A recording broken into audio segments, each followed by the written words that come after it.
I find it even more surprising on this holiday that celebrates the beginning of the construction of the tabernacle and culminates with the inauguration of the temple in Jerusalem. No one wants to go to the Beis HaMikdash. Or maybe just by no one, I mean a vast minority. I was walking up that boardwalk thing that they built to allow Jews onto Har HaBayis in limited amounts. They limit the groups in size, they limit the groups in actual number, the number of groups, they limit the time you can go there, they limit what you can do, they limit everything that they can. And I was looking down, almost 10 o'clock in the morning, down at the so-called Kotel Plaza, and it was great. They were davening. There was a service going on there. There was a Birkat Kohanim. It's great. It was the biggest shul in the world. And I was wondering, are there Shishim Ribo here? Can we say the bracha? But that was Am Yisrael down there, and they're all down there.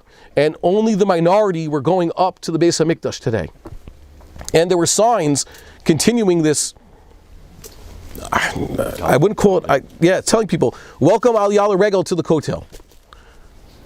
It's good to go there to be with Am Yisrael and to daven, but that's not Aliyah L'Regel. That's not 100%. Everybody just stopped at the line. Yesterday I heard Rabbi Wolfson say that Rabbi Shar Yashuv Cohen said that it used to be the Kotel was the outer wall of the Temple Mount, and now it's become the mechitza between Am Yisrael and the Temple Mount. So, I don't know. I cannot get over this fact. I cannot get over how many people I know, friends and family and Jews who want to keep the Torah, have not gone to the Beis HaMikdash or made an attempt, because the more of us who honestly want to do this and are involved in doing this, the farther along we're going to get. Yeah, please. Ron,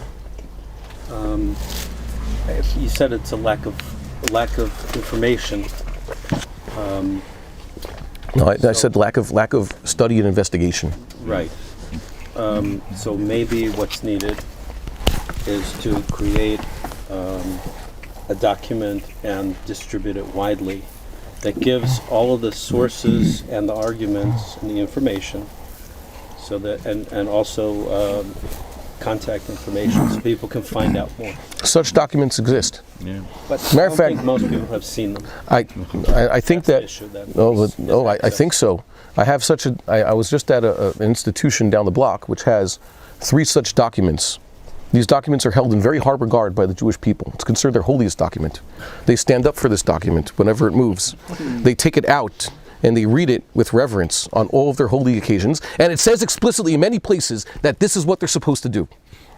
And they read it dafka, specifically on their holidays, telling them to do such a thing, because since they were given this document, they were told to do this by their writer of this document. Read this document. Yeah. It does not address the machlokas, because there is. There are rabbis who say not to go. Because there is no such machlokas. God said so. So that's why we have to read. We have to tell people when they read the Torah. There needs to be publicized. There needs to be distribution of it. Allow me to jump in for a moment. Please, or take over. I'm done. I need the mic. Yes, sir. I don't want to interrupt you. You continue. I just wanted to add something. Getting too sorry. Great. Please. Shalom Aleichem. Chag Sameach. Despite the fact that we are in the middle, I don't even know, in fact, if we are at the midpoint, I doubt it, in fact. I think we're still at the early stages of a long war. But nevertheless, with all the pain and all the tragedies that involves, this is still a chag, and we have to be sameach. Sameach.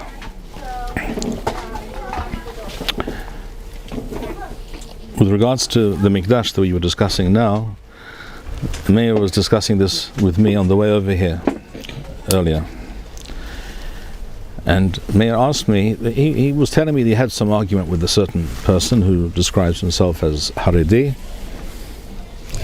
about going to Har HaBayit, whether it's mutar or not. And my advice to Meir was, don't even discuss it with this person, because this person, without knowing it, is part of a cult. The Charedi position on Har HaBayit has nothing to do, I stress, I repeat, I hope you can hear me down the other end, has nothing to do with halakha, has nothing to do with any halakhic source. There is no halakhic source which would allow one to claim that it is asur, or desirable, or preferable not to go on to Har HaBayit. There simply is no such source. This is a deliberate distortion of the Torah and of the Halakha. So what is it? It's a cult. It's a cult.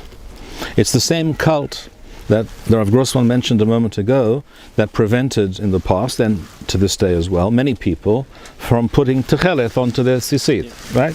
Here you have this terribly controversial thread. Obviously this is a disaster. This was going to bring down Yiddishkeit. Torah Judaism will collapse if people actually keep the mitzvah of the Torah. But that is the position of some people. This too, of course, is just a cultish practice or belief or claim. Has nothing to do with the Torah, has nothing to do with the halakha.